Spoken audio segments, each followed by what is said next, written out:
Hi everyone, मेरा नाम है अखंड और हम पढ़ रहे हैं इंडियन ज्योग्राफी। ये है मेरे नोट्स जिसके थ्रू हम पढ़ रहे हैं।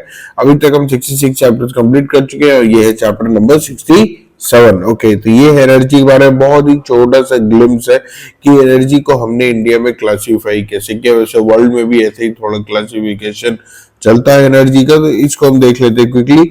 तो एनर्जी को हमने दो पार्ट में डिवाइड किया है। एक है हमारा नॉन रिन्यूएबल एनर्जी और दूसरा है हमारा रिन्यूएबल एनर्जी। तो नॉन रिन्यूएबल क्या होता है?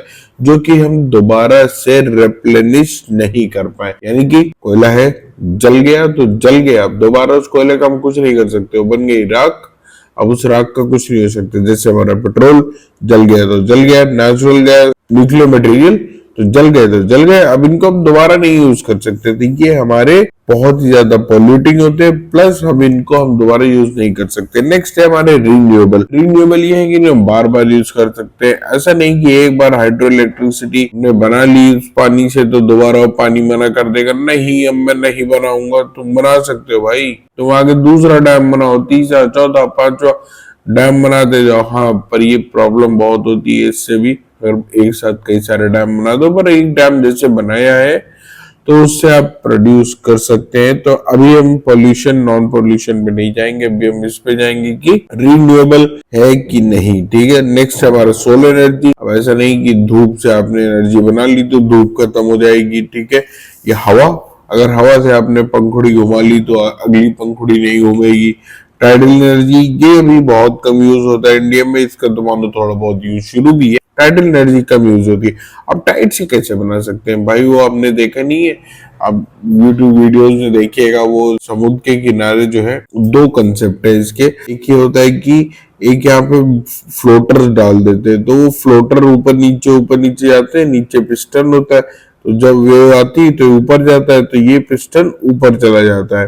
ठीक, तो यहाँ पे पंखा घूमता है, जब ऊपर जाता है, फिर जब वो वेव वापस जाती है तो पिस्टन नीचे आ जाता है, तो ये वेव नीचे आता है। तो इससे एयर पंप होती है, एयर पंप हुई, एयर से पंखा घूमा, पंखे से बन गई बिजली। बिजली कैसे? डायनेमो लगा होता है अंदर। नेक्स्ट टाइडल कंसेप्ट होता है कि ये हमारा समुद्र की लहर आ रही है, ये कौन है? ये हमारा सी कोस्ट है, तो यहाँ पे हम ऐसे यहाँ पे लगा देते हैं टरबाइन। ठीक है, जब पानी पड़ रहा है तो टरबाइन। ठीक है, तो यहाँ से जब लहर आई तो ये टरबाइन घूमी, और फिर जब वापस गई तो टरबाइन फिर घूमी, तो एक बार इधर घूम रही है, एक बार इधर घूम रही है, तो डायनेमो घूम रहा है अंदर।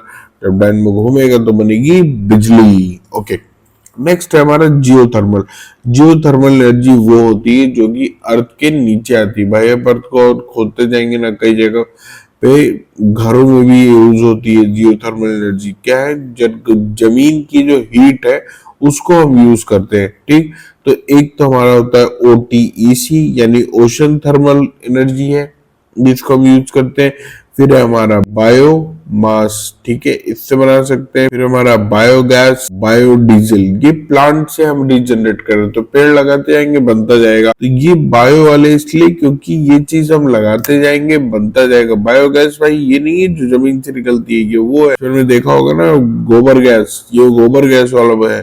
ठीक है, और बायोमास हमारा क्या है? बायोमास ये है कि जैसे हमने गोबर को जला दिया, वो वाला बायोमास। ठीक, और नेक्स्ट हमारा बायोडीजल। बायोडीजल हमारे जैसे कि बायोडीजल वाले प्लांट्स आते हैं, जैसे जेड्रोफा हो गया। ओके, तो बेसिकली नॉन रिन्यूएबल वाले पॉल्यूटिंग होते हैं क्योंकि इन सबको जला दिया जाता है, पर ये है हमारे नॉन पॉल्यूटिंग बेसिकली।